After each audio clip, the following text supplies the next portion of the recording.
Although the economy recovered somewhat, people's minds were so damaged by 1929 that it became a symbol in their minds. If you said 1929, it would be equivalent to stating 1776 or 1492.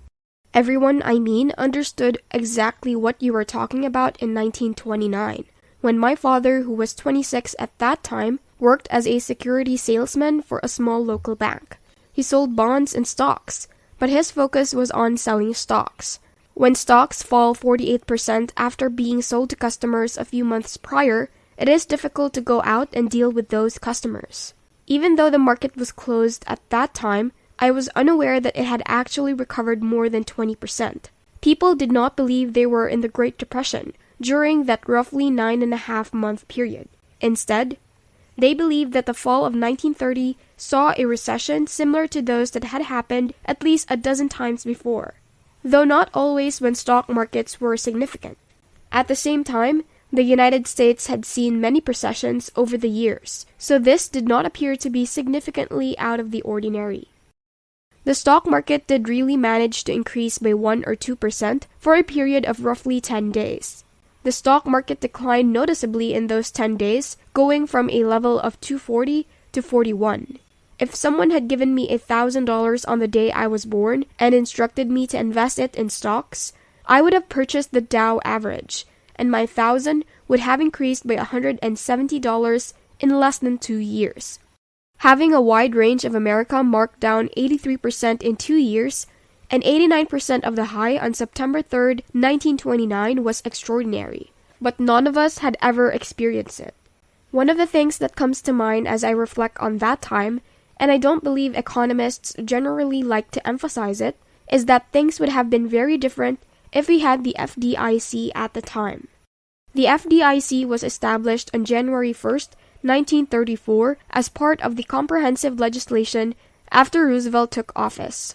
I think that the margin requirements in 29 and the smooth haul here and there contributed to the Great Depression.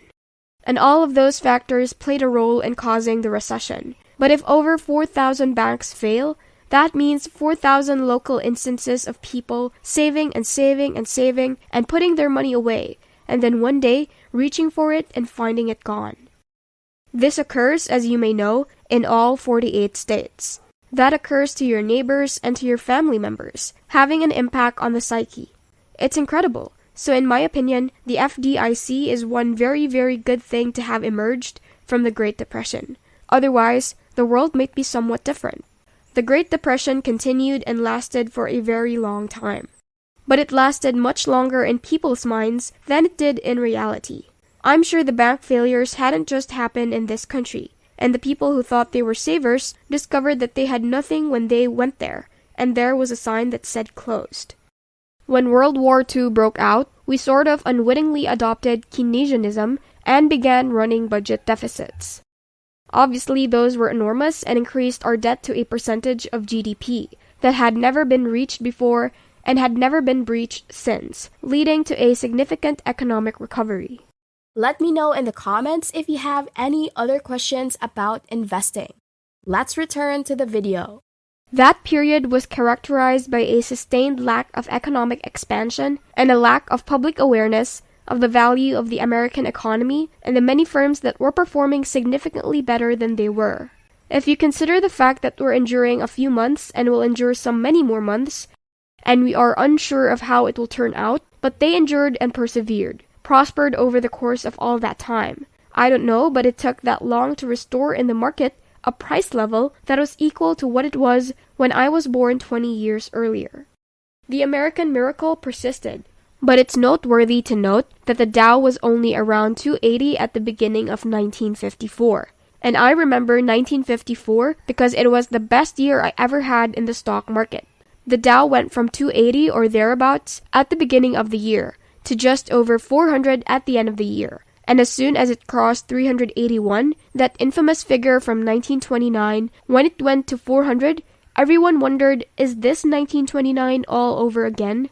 That seems a little far-fetched, since it was a different country in 1954. But that was the common question, and it actually achieved such a level of worry about whether we were in for another crash. Senator Fulbright of Arkansas, who later rose to fame in terms of the Foreign Relations Committee, was outclassed simply because the 381 of 1929 had been superseded. He called for a special investigation and added the Senate Banking Committee. He genuinely questioned whether we had constructed another house of cards. And in March 1955, with the Dow at 405, his committee gathered 20 of the nation's top thinkers to testify about whether we were once again bonkers. The Dow was at 400, and we had previously encountered incredible difficulty, but that was the national mindset. Amazingly, we didn't truly believe that America was what it was. Ben Program was one of the 3 smartest people I've ever met. And when he testified about the Dow at 404, he had one line in there right toward the start and his written testimony, and he said the stock markets look high. This is why I am familiar with this, and my boss is the reason. I was working in New York for one of the 20 people that was called down to testify, and I remember because Ben Program was the one of the 20 people that was called down. It is high, but not as high as it appears to be, and ever since then, the American tailwind has been blowing strongly. And the Dow was around 24,000 when we made the slide. So you're looking at a market today that has generated $100 for every $1 invested. All you needed to do was have faith in Americans and purchase a cross-section of the country. You just had to believe that the American miracle was still intact. However, you'd had this testing period between 1929 and most definitely 1954 is indicated by what happened when it got back up to 380. You didn't have to read the Wall Street Journal or pay a lot of money and fees to anyone. People had some serious doubts about what America might do during this testing era, but it turned out that when it comes down to it, nothing can stop America. The answer has never been against America, and that, in my opinion, is as true today as it was in 1789 and even was true during the Civil War and the depths of the Depression. It may have been interrupted, weren't the scariest of scenarios, when you had a war with one group of states, finding another group of states, and it may have been tested again in the Great Depression, and it may be tested now to some degree. Hope you have learned something from this video. What are your thoughts? Comment down below. If you enjoyed this video, make sure to click the like button, and also don't forget to subscribe to the channel and hit the notification bell for you to be updated on our latest videos.